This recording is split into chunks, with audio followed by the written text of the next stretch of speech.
मान्छेहरू भन्छन् छोरा मान्छे त बलियो हुन्छ, तर त्यो बलियो भनिएको मान्छे प्रत्येक रात चुपचाप रुन्छ सुत्ने बेलामा सिरानीमा मुख गाडेर। म के गरौँ भन्ने प्रश्नहरूसँग युद्ध गर्छ।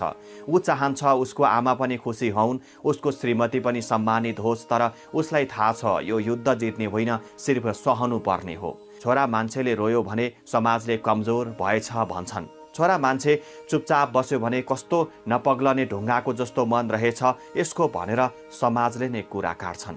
यसरी नै एउटा छोरा मान्छे दिन प्रतिदिन भित्रभित्रै टुक्रिँदै जान्छ अनि कुनै दिन पूर्ण रूपमा मौन हुन्छ, जहाँ उसलाई न कसैले सम्झन्छ न कसैले सोध्छ। साँच्चै भन्नुपर्दा छोरा मान्छेको पीडा न आमाले बुझ्नुहुन्छ, न श्रीमतीले, न समाजले स्वीकार्छ, न उसले आफै खुल्न पाउँछ। त्यसैले कहिले कसैलाई हेरेर नबुझिने यो छोरा मान्छेको मौनता शब्दहरूमा नभए पनि समझदारी र माया मार्फत महसुस गरिदिनुहोस्, किनभने उसले हरेक दिन आफूलाई बिर्सिएर तपाईलाई सम्झिरहेको हुन्छ।